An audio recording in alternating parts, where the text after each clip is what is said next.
টানা চতুর্থবার অপরাজিত চ্যাম্পিয়ন হবার রেকর্ড করল বাংলাদেশ। মিরপুরে শহীদ সোহরাওয়ার্দী ইনডোর স্টেডিয়ামে নেপালকে ৪৫-৩১ পয়েন্টে হারিয়েছে আব্দুল জলিলের দল। ফাইনাল শেষে কাবাডি ফেডারেশনের সভাপতি ও inspector general of Bangladesh police Chowdhury Abdullah Al Mamun, শিক্ষামন্ত্রী মহিবুল হাসান চৌধুরী নওফেল, সংস্কৃতি প্রতিমন্ত্রী নাহিদ ইজাহার খান এবং কাবাডি ফেডারেশনের সাধারণ সম্পাদক ও Dhaka metropolitan police commissioner Habibur Rahman পুরস্কার প্রদান করেন। বঙ্গবন্ধু কাবাডিতে প্রথম আসর থেকেই শ্রেষ্ঠত্ব দেখিয়ে আসছে বাংলাদেশ।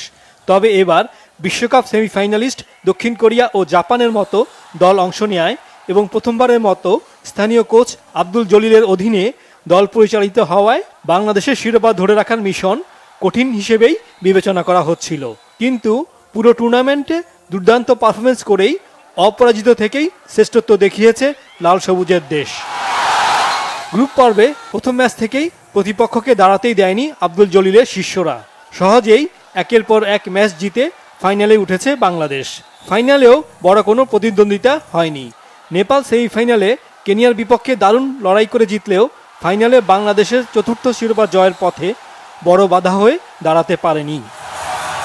ম্যাচে প্রথম থেকেই নেপালকে চেপে ধরে এগিয়ে যায় বাংলাদেশ। প্রথমার্ধে কোনো মুহূর্তেই বাংলাদেশকে চ্যালেঞ্জ জানাতে পারেনি হিমালয় কন্যা খ্যাত দেশটি, বরং প্রথমার্ধে একটি লোনা সহ 24-10 পয়েন্টে এগিয়ে যায় বাংলাদেশ। দ্বিতীয়ার্ধে অবশ্য নেপাল অনেক ভালো খেলেছে, বাংলাদেশের সমান 21 পয়েন্ট অর্জন করেছে। যদিও প্রথমার্ধে 24 পয়েন্টের পার্থক্যই শেষ পর্যন্ত ফাইনালের ব্যবধান করে দিয়েছে।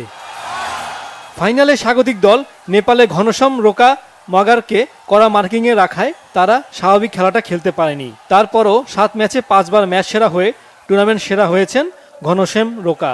বাংলাদেশের মিজানুর রহমান হয়েছেন টুর্নামেন্টের সেরা রেইডার। স্বাগতিক দলের রোমান হোসেন হয়েছেন সেরা ক্যাচার। আর ফাইনাল সেরা খেলোয়াড় হয়েছেন বাংলাদেশ অধিনায়ক আরুদুজ্জামান মুন্সি। শিরোপা জিতেই আন্তর্জাতিক কাবাডি থেকে বিদায় নিয়েছেন এই দেশ সেরা কাবাডি খেলোয়াড়। গত রাত্রে আমি সারা রাত একটু ঘুমাইতে পারি নাই, যে আমি আর আসলে লাল সবুজের জার্সিতে আমাকে আর মাঠে দেখা যাবে না। আমার খুব কষ্ট হয়, তারপরেও বিদায় তো নিতে হবে। তারপরেও আমি এত সুন্দরভাবে বিদায় তো নিতেই হবে, আজ হোক কাল হোক, এত সুন্দরভাবে বিদায় নেওয়াতে আমি আসলে অনেক অনেক অনেক হ্যাপি। সোনালী ট্রফিতে অধিনায়কের বিদায়কে স্মরণীয় করে রেখেছে বাংলাদেশ। সাইফুর রহমান চৌধুরী, বাংলা ভিশন, ঢাকা।